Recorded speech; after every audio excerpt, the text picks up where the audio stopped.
Good evening. Well, we'll start with these questions.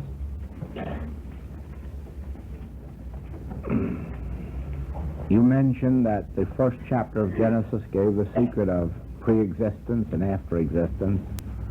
Would you enlarge on that and do the theories of pre- and after-existence, such as reincarnation and karma, have any basis, or are they figments of human imagination? Or indeed they have significance.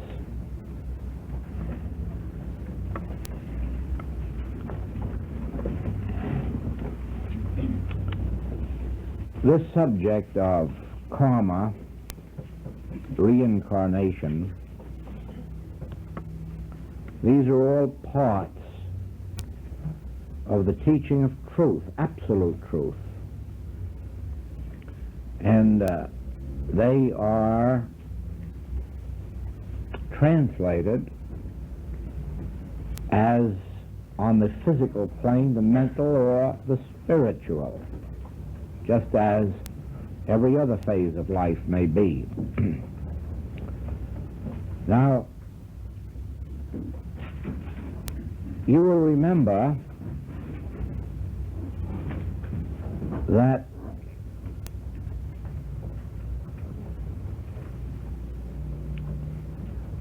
the Master, Christ Jesus, said that he came to do the will of the Father. My doctrine is not mine, but his that sent me.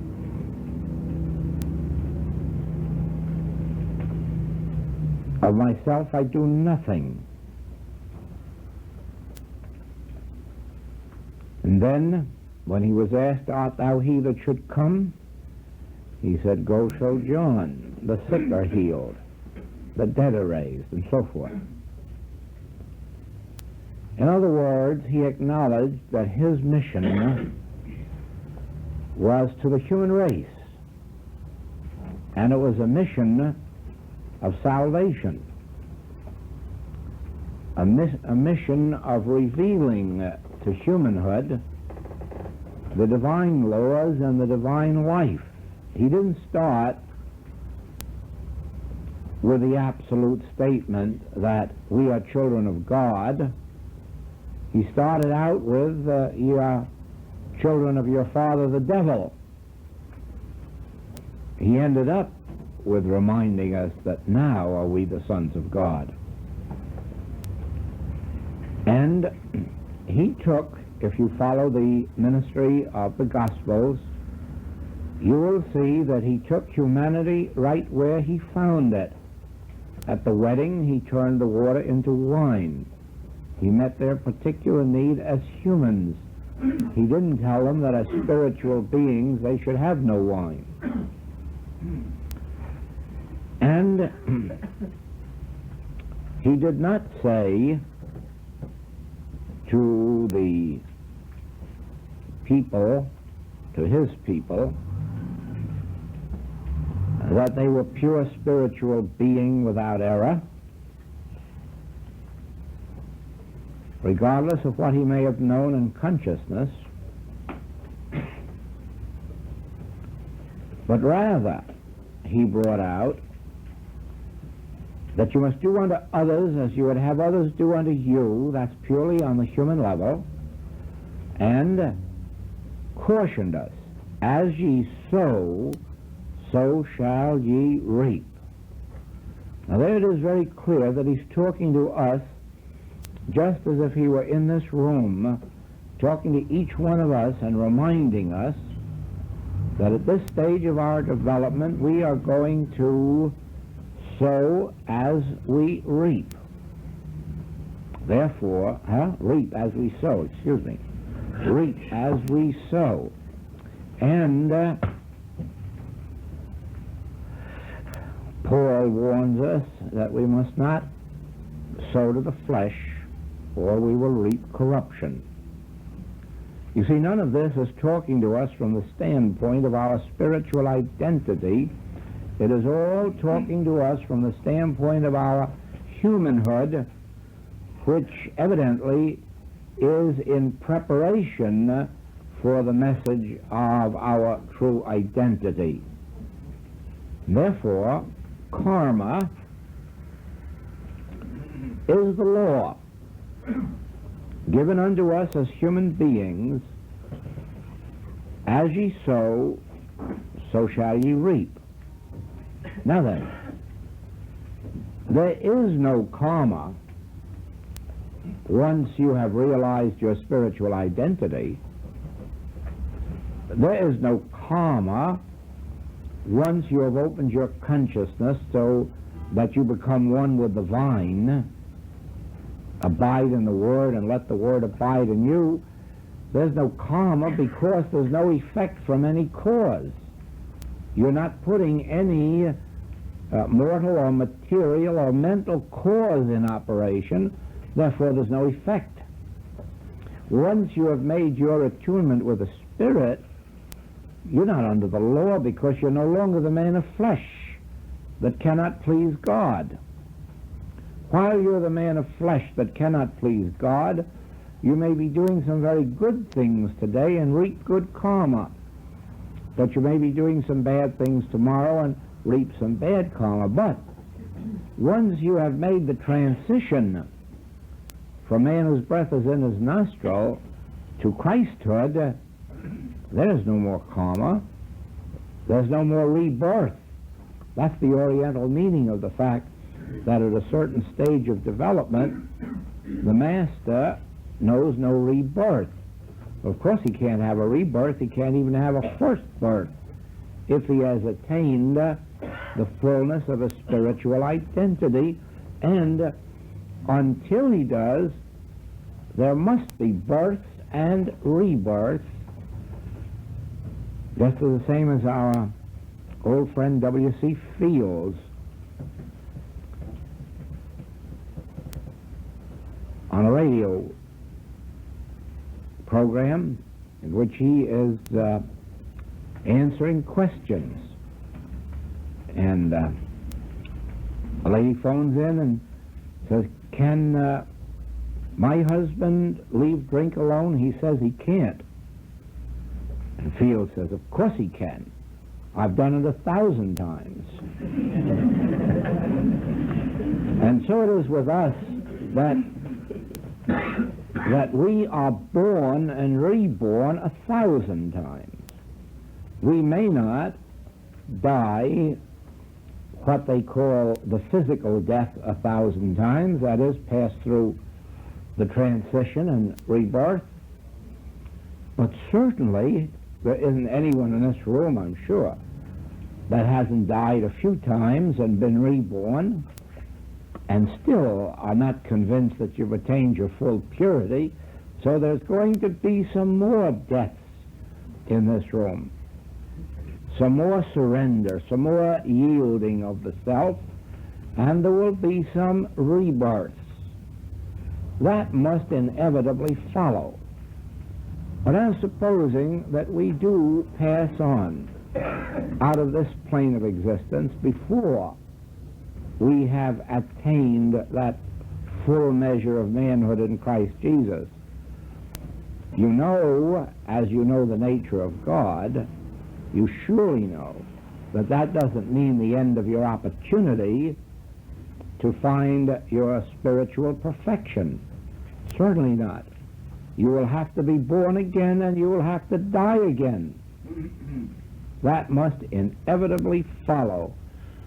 Whether you do it by dying out of the flesh or whether you do it through going through repeated deaths and births in this world, ultimately everyone must die sufficiently until they are reborn of the Spirit and then do not have to go through this experience of the world of good and evil.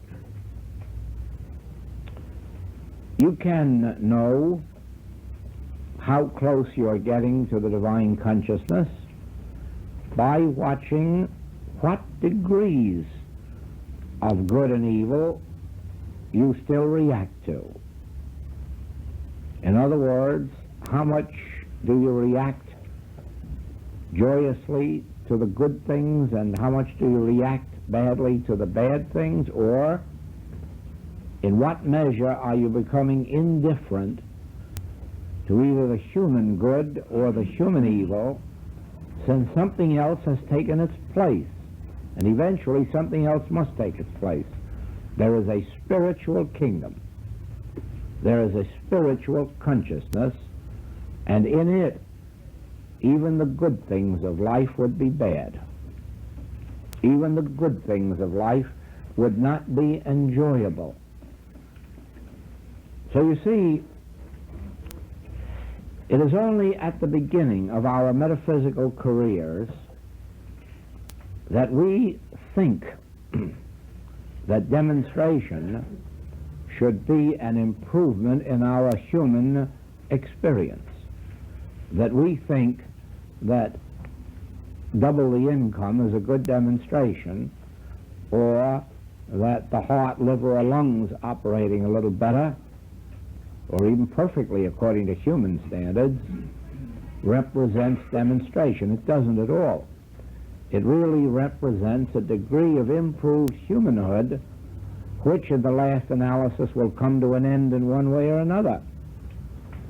The true demonstration, that which at this point of our career we should be seeking, is not merely the increase of dollars in our experience or the increase of health, as desirable as they are on this road, but rather that rebirth, that entrance into a state of consciousness which begins to question the master when he is at the end of his road, and begins to say, my kingdom is not of this world. Aha, now we're really getting into a spiritual kingdom. You see, we're told that he was crucified because it was reported to the Roman authorities that he was disobedient to their laws and talked continuously of setting up another kingdom. And he did. He was guilty. But not in the way that they reported, because he never did plan to tear down the Roman kingdom. He never did set out to set the Hebrews free politically or economically. He never interfered, and he never preached against the Roman government or even against their slavery. He preached another kingdom. And he said definitely, my kingdom is not of this world. And in trouble, he did not use the weapons of this world. Never, never did he call on armies to defend him. Never did he call on his followers to protect him. Never once is there a record in Scripture of his resorting to any human mode or means for his supply, for his safety, for his security, for his continuity of human existence. Never once. My kingdom is not of this world. If I needed it, I could summon angels, legions of angels. Of course, he could have summoned all his followers. They probably been glad of a little battle. But that wasn't the way. Nor did he protect himself with legal counsel. Oh no. He was depending entirely on a spiritual presence, a spiritual power, and a spiritual demonstration which did not include longevity. He was not interested in preserving the physical sense of life, since he felt enabled to show forth that in his consciousness, or in his demonstration, or in his kingdom, life was eternal, and not all the crucifixes in the world could destroy it. And so you see, he had a different mode of demonstration, not the demonstration of things. Actually, that is part of his secret in the three temptations. He was an hungered, and we are led to believe that he had powers of magic, occult powers, which would enable him to turn stones into bread. But would he do it? No. No man shall not live by bread alone. Therefore, he would make no effort to demonstrate the physical good. And then what happens? Well, the very moment he releases his desire for physical good, his spiritual good appears.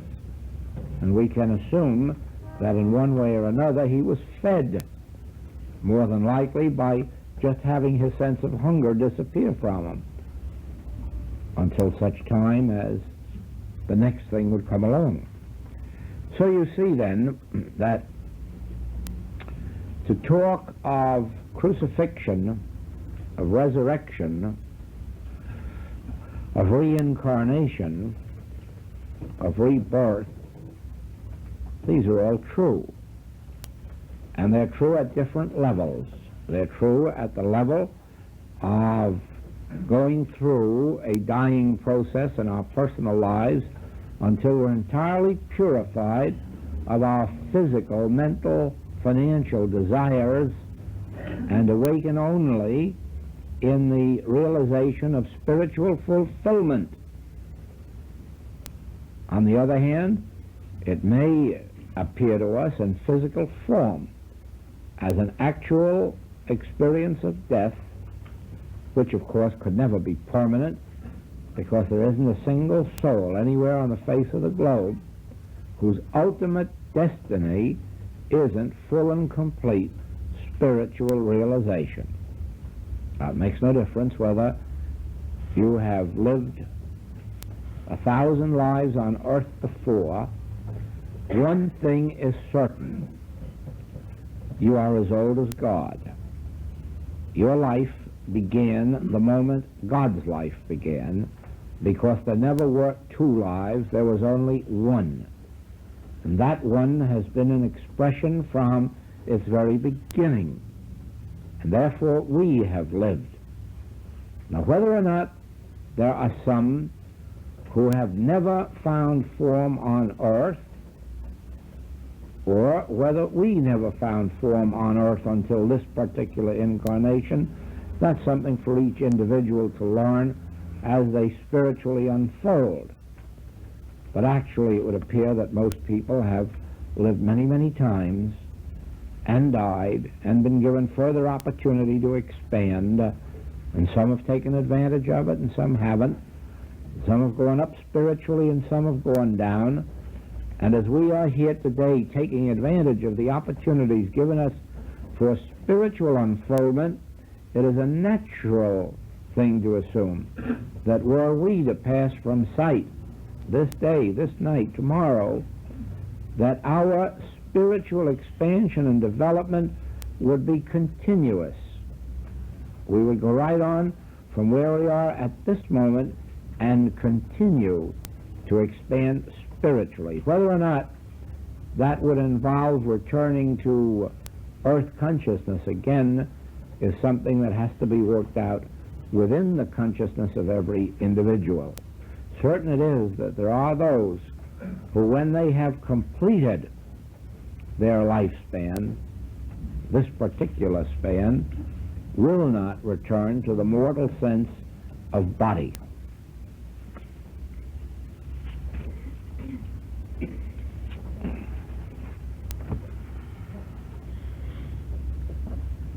Would you please delve more deeply into the ways that we, who are not practitioners, artists, or writers, can apply the principles of the infinite way in our daily lives at our offices? Indeed, I'll be glad to. Regardless of what you may be doing, housework, stenography, machinist, printer, regardless of what you may be doing, physical work or mental, bookkeeping, auditing, if you are doing it with your educated knowledge, that is, with your education, with your mind that has studied, you are far from expressing all of your capacities. You are only doing whatever you're doing in a very limited way. Now, once you have learned through meditation to open yourself to an inner inspiration, you bring to the same work that you did before an entirely different capacity. And you will find that whatever you have done before, you now not only do better, more quickly, more efficiently, but eventually you are led to where you don't do it at all because something higher has revealed itself for you. In other words, it makes no difference what we're doing. We are not yet fulfilling the fullness of the Christ. Even a practitioner is only a part way on their journey. A practitioner has not reached the end of the road. A practitioner must later become a teacher, but a teacher must later outgrow that to be a revelator in one way or another, whether it's through writing or recording, radio, television.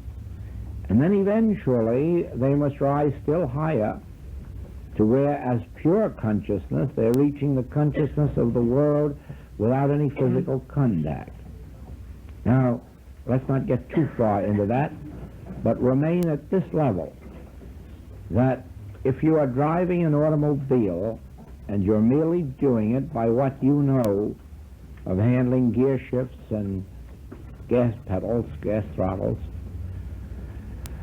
and if you are doing it only by remembering the laws of the road, you are only getting a certain degree of rightness into your driving. Once you are open to the spiritual impulse, you will find that driving an automobile is so automatic that it's almost impossible to make a mistake, even if your attention is taken from the road. You will find that even where there are opportunities for accidents, that this higher awareness, the spiritual consciousness, somehow takes the wheel right out of your hand and guides you away from the accident, or in some way manipulates the car for you and gets you out of trouble. You see, the whole part of that is this. There is a higher faculty than our human intellect. The object of meditation is contact with that higher faculty. It's a faculty of the soul. It's not a reasoning faculty. It operates like the first chapter of Genesis. Let there be light, and there was light, but it doesn't bother to invent a light. It doesn't bother to seek out laws. It just says, let there be light, and there was light. It is a state of consciousness that knows what it's doing without having to sit down to think it out and reason it out and have reasons why.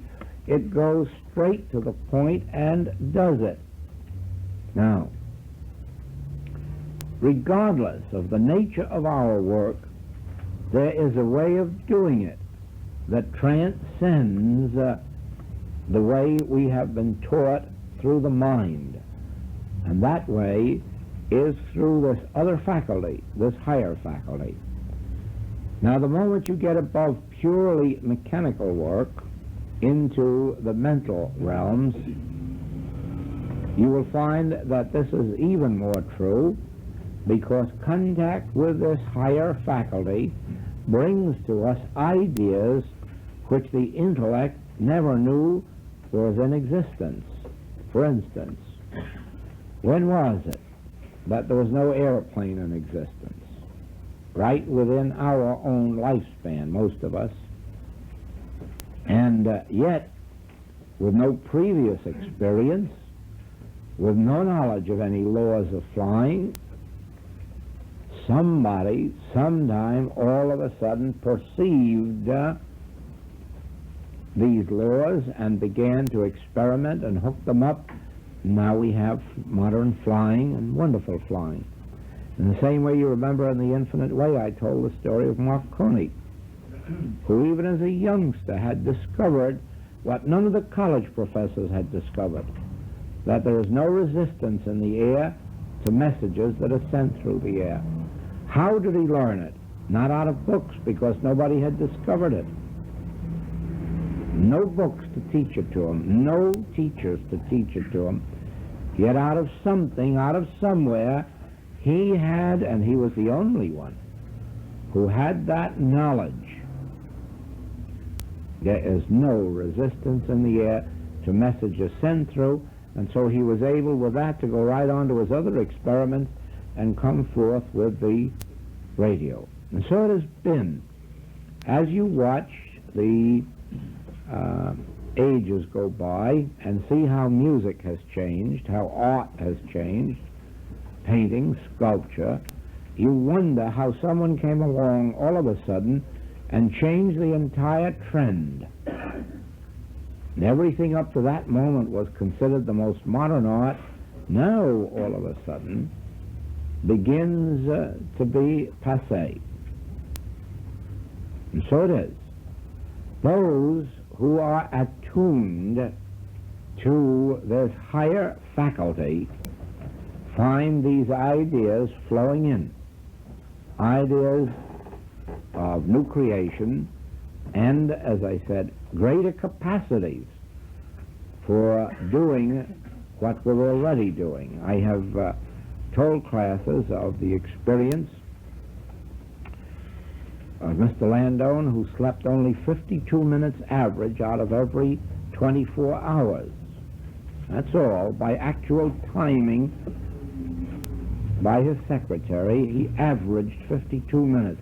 But he didn't take the 52 minutes every day. Oh, no. He didn't bother to go to bed for 3 or 4 days, and then he took 2 or 3 hours and made up for lost time.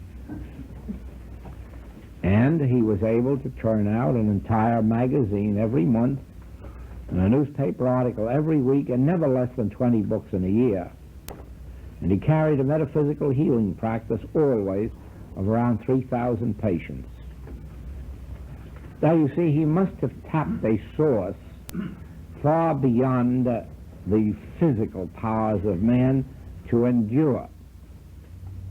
Of course, he died a comparatively young man of 97 years and 9 months. And he never stopped, remember, until the moment of his passing. He never stopped even one day before to go to bed to do his dying. No, he did it right while he was at work. So you see, there are capacities that flow to us from an inner source. And as you perceive that, you perceive what the Master meant when he said, man shall not live by bread alone, but by every word that proceedeth out of the mouth of God. And as you are filled with this word, and let this word fill you, you live in it, and let it live in you, you will find these other capacities opening. And then whatever work you're doing will be done better, more quickly, with greater inspiration, and then lead to greater things. It says here in the 5th chapter of Matthew, you have heard that it hath been said, an eye for an eye and a tooth for a tooth. But I say unto you that you resist not evil. But whosoever shall smite thee on thy right cheek, turn to him the other also. And if any man will sue thee at the law and take away thy coat, let him have thy cloak also. And whosoever shall compel thee to go a mile, go with him twain. Give to him that asketh thee, and from him that would borrow of thee turn not thou away. Ye have heard that it hath been said, thou shalt love thy neighbor and hate thine enemy. But I say unto you, love your enemies. Bless them that curse you, Do good to them that hate you, and pray for them which despitefully use you and persecute you, that ye may be the children of your Father which is in heaven, for he maketh his sun to rise on the evil and on the good, and sendeth rain on the just and on the unjust. For if ye love them which love you, what reward have ye? Do not even the publicans the same? And if ye salute your brethren only, what do ye more than others? Do not even the publicans so? Be ye therefore perfect, even as your Father which is in heaven is perfect. Now remember this, that Christ Jesus was a Hebrew. He not only was a Hebrew, he was a Hebrew rabbi, preaching in Hebrew synagogues. And so surely you must know that he knew the Hebrew law. He knew the eye for an eye and a tooth for a tooth. He knew this, love thy neighbor and hate thine enemy. He knew all of these things taught in the Old Testament, and he must have been well drilled in them, for he was a rabbi. Must have studied them thoroughly.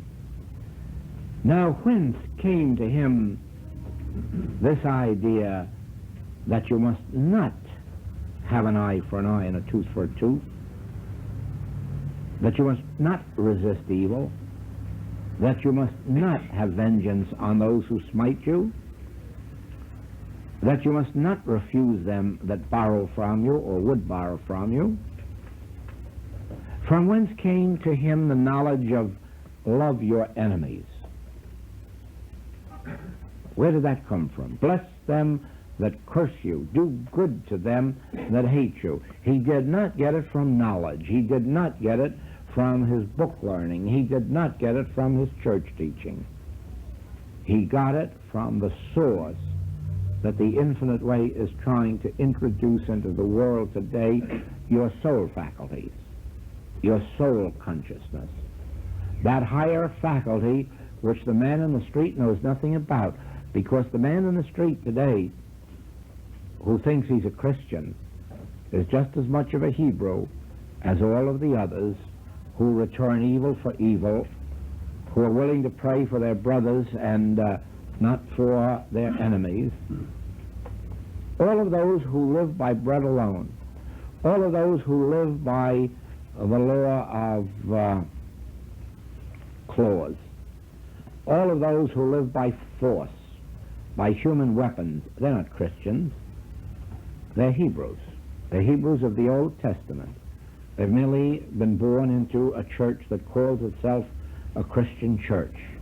But they haven't accepted Christianity, because Christianity is a revelation of soul faculties, of soul qualities of an individual that gives him a rebirth out of that old man who demands an eye for an eye and a tooth for a tooth, who demands vengeance of his enemies, who demands that the enemy be punished. Christianity is a rebirth into the man who says, no, take my life, I won't take yours. If you must have our property and our money, come and get it. I'm not going to resist you or fight you. I know. And if you're in need, come and get from my abundance, even if in the end you get it all and I have none left, because I still have the source left. The word, every word, that proceedeth out of the mouth of God. That's where our food and drink comes from, not from earning it. Not from earning a living, not from sweating by the brow, at the Old Testament again. Not by might, nor by power, but by thy Spirit do we live. If we're Christians. And if we don't live that way, we're not Christians if we do belong to a Christian church. There is within every one of us the kingdom of God, or the realm of the soul. There is within every one of us a capacity for living on earth in the same loving way that you and I are living in this room all week, without a quarrel, without suing, without fighting, without lusting, without hating, without envying. We can do that for a week. We can do it forever. But we couldn't do it as human beings. Oh, no, that wouldn't last. A room like this couldn't last a whole week in this atmosphere if we were human beings. Somebody, sure and later, would want to be sitting at the right hand of God or the left hand of God or the right hand of the teacher or the left. Somebody'd want to be the pet or the favorite, even if they had to pay $1 million to buy it. They'd find a way to do it if it could be done. Humans would. But not those who have learned that we do not live by bread alone, nor by using the weapons of the world, nor by might, nor by power, but by my Spirit, by every word that proceedeth out of the mouth of God. Now, no one can live that way as a human being, and that's why we are told by our friends outside that this is very impractical. Lovely, of course, but very impractical. Well, there are many of you who have seen this going on now for many, many years, have seen just these groups and have seen them just as friendly and just as loving and without quarrels and without lawsuits and without envies and without breaking up each other's homes. You've all seen that. So you know it can be done. But you can't do it as human beings. You can only do it when you have come to the realization that you're not living off of each other or from each other or by human modes or means, but every word that proceedeth out of the mouth of God, not by might nor by power, but by my Spirit, saith the Lord. And when you have access to that Spirit which is in man, which is the soul of God in man, which is Emmanuel, God with us, when you have access to that, it'd just be laughable to demand that your enemy be punished.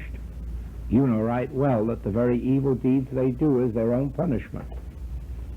It has to be so. The deed is the seed that carries within itself its own fulfillment. You don't have to punish anybody. Just let them alone long enough, and their own actions will punish themselves. Don't hold anyone in condemnation, and as a matter of fact, even if you see your enemy on the way toward punishing himself, pray that he be forgiven too, even as you would be forgiven if you had done wrong and were on your way to punishment, like the thief on the cross. You'd be pretty happy if there were a Jesus about to say, don't worry, I don't condemn you, I'll take you with me into heaven tonight. Now, always remember that when you read this Sermon on the Mount, that you're reading something that is impossible to live, impossible to attain as a human being, unless you have access to the divine faculties within you, until you are living through your soul instead of through your body, until you are living by every word that proceedeth out of the mouth of God instead of the money that's in the bank. Until then, you will be this human being who is living according to the Hebrew standard that the Master cautioned us against. You see, he continues on into the 6th chapter, and he warns you, take heed that you do not your alms before men, to be seen of them. Otherwise ye have no reward of your Father which is in heaven. Isn't that a plain statement? And yet, 99% of the world is doing their charity right before men's eyes, even getting it published in the newspapers or on the church board or somewhere else where some neighbor or friend or fellow citizen can say how noble you are, what a good Christian. But it says, ye have no reward of your Father which art in heaven. He tells you, when thou doest thine alms, do not sound a trumpet before thee, as the hypocrites do in the synagogues and in the streets, that they may have the glory of men. Verily I say unto you, they have their reward. But when thou doest alms, let not thy left hand know what thy right hand doeth, that thine alms may be in secret, and thy Father which seeth in secret shall reward thee openly. You see, the Father is within you. That's your very own soul. That's your Father. And anything that you do, your soul knows. And if you do it in silence and in secrecy, it has a way of rewarding you openly. And he goes on and tells us that about prayer. When thou prayest, thou shalt not be as the hypocrites are, for they love to pray standing in the synagogues. Well, of course, they don't have so many synagogues today. We have churches, but they're the same thing. They're places where men love to gather to pray.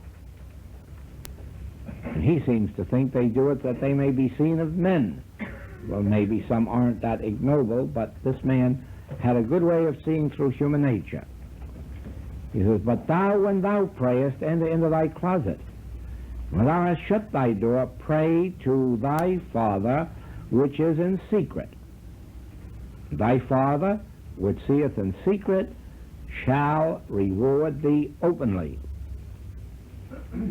And for people who have lots of affirmations and mantrams, he says, but when ye pray, use not vain repetitions, as the heathen do. For they think that they shall be heard for their much speaking. Well, he has an answer for everything. But the real answer is this, the reason for all this. The very soul of you is God. Put it the other way, God is the very soul of you, but God is closer to you than breathing and nearer than hands and feet. There is nothing going on within you that the soul of you doesn't know. And while you may possibly fool the man standing beside you, you're certainly not fooling the man standing within you. Now,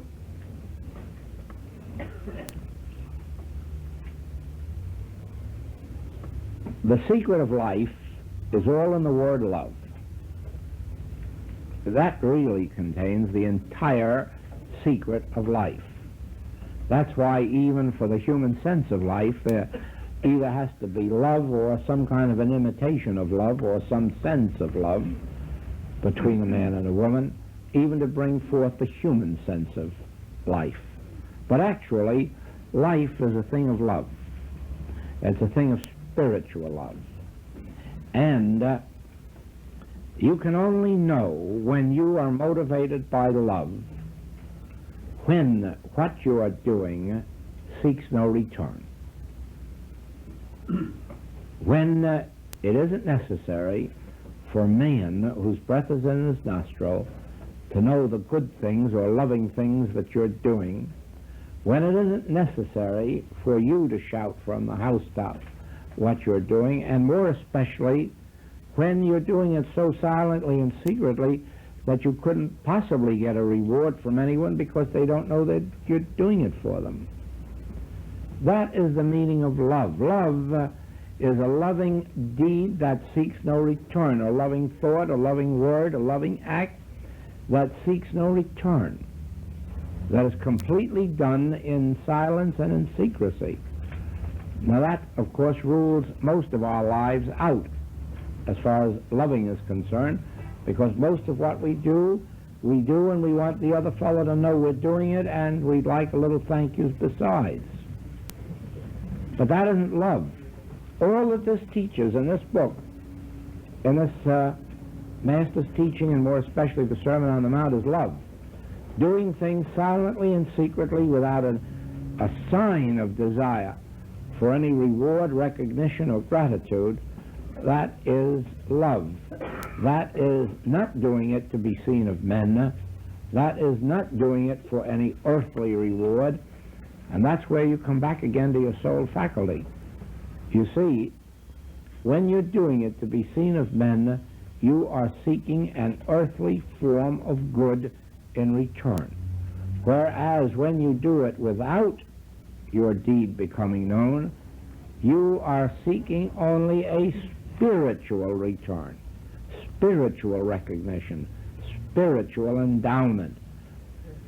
That's how you know when you're touching the soul faculties, when you can trust them with your every deed, with your every thought, and be perfectly satisfied that what is known in the interior of your being will come forth into visible fruitage. But you see, there is the entire principle. God is the soul of man, and that soul has faculties far beyond the intellect, far beyond the mental faculties or physical faculties. And those faculties, once we are in attunement with them, they really permeate the mental and the physical, and they make the mental and the physical eternal and immortal and infinite. Well, let us stop for a few minutes.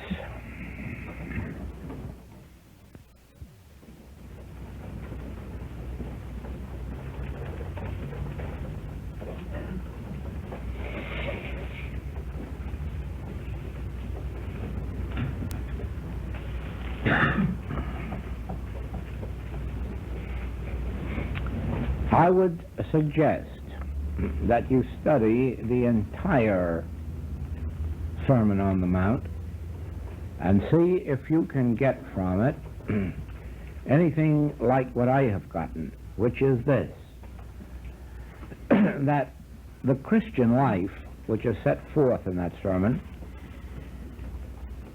is a complete life that does not respond or correspond to the human way of life. In other words, it sets forth a way of life that is a complete contradiction to all that we know about human living.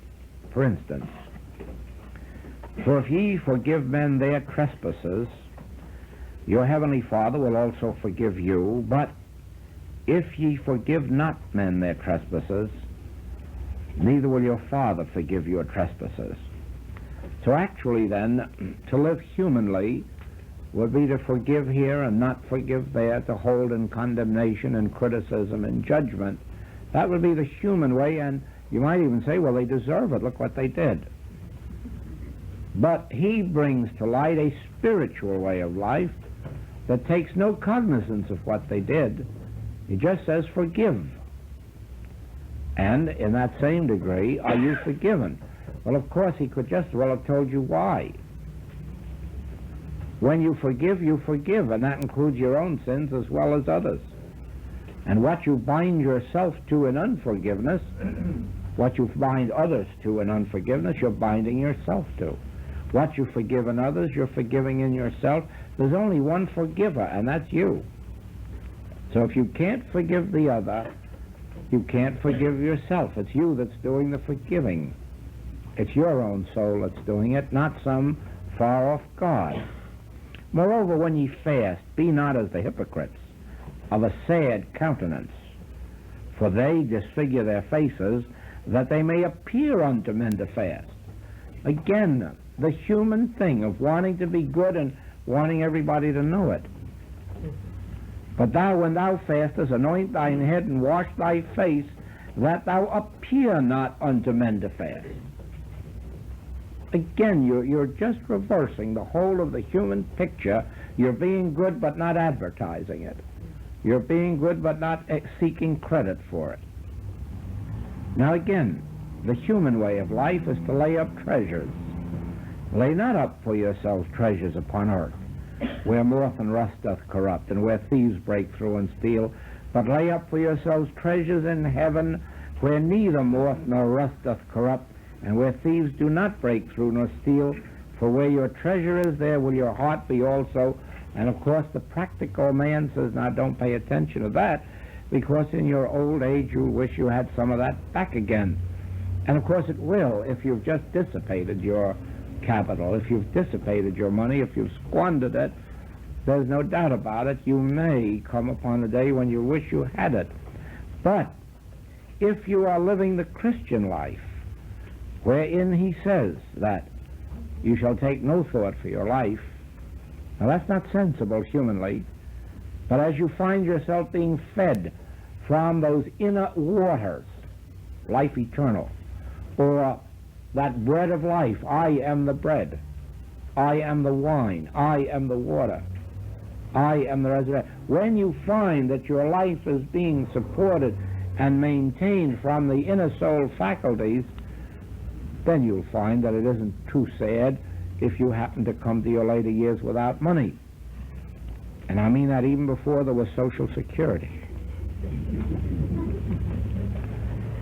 No man can serve two masters, for either he will hate the one and love the other, or else he will hold to the one and despise the other. He cannot serve God and mammon. You cannot live after a human standard of life and at the same time reap the fruitage of a spiritual. You cannot be looking to an eye for an eye. You cannot be looking to laying up where moth and rust corrupt. You cannot be living the human code and at the same time praying to God for spiritual light and spiritual bread, spiritual wine, spiritual water.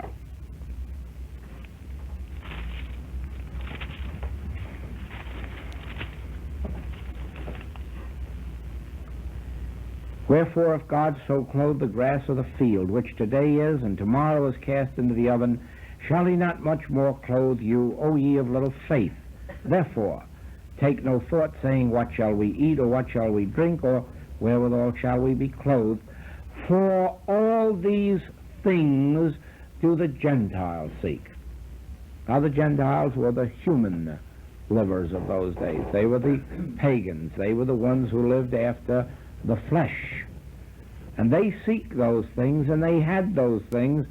But he tells us that if you are living the Christian life, which is a dependence on the infinite invisible, if it is a life lived with the understanding that you have a soul within yourself, and that soul is your bread and your wine and your water, that soul is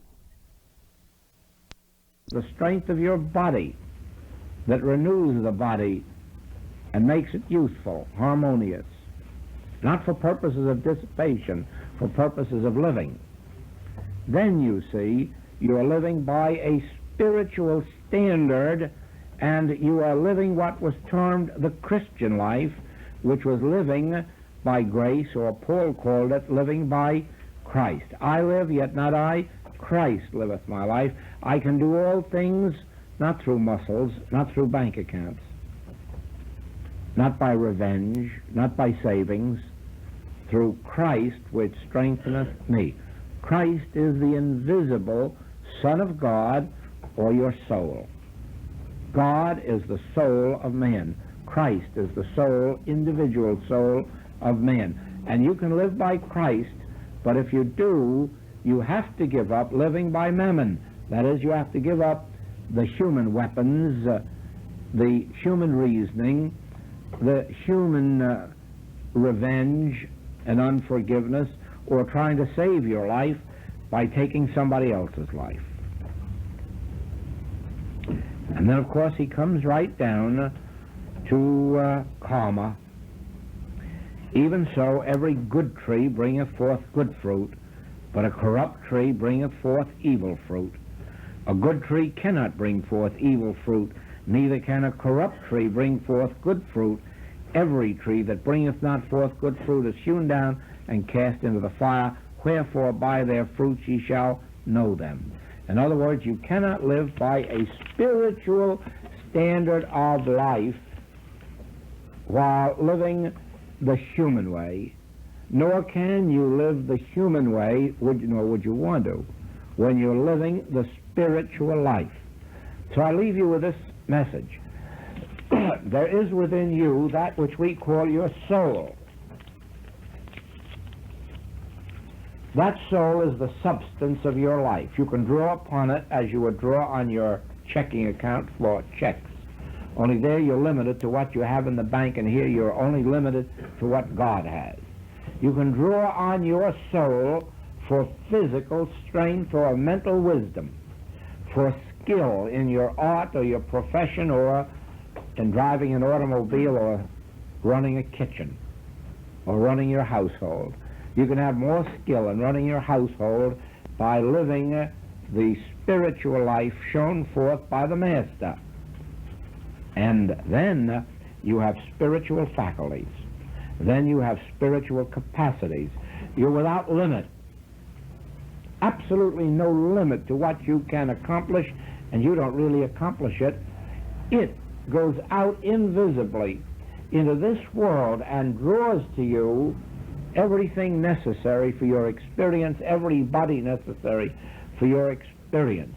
And you find yourselves drawn to the place where you should be at the right time, receiving that which you should have. But heaven help us if we go back again and try to live by our wits, to live by our human might, to live by our physical strength, because then we're worse off than we were before.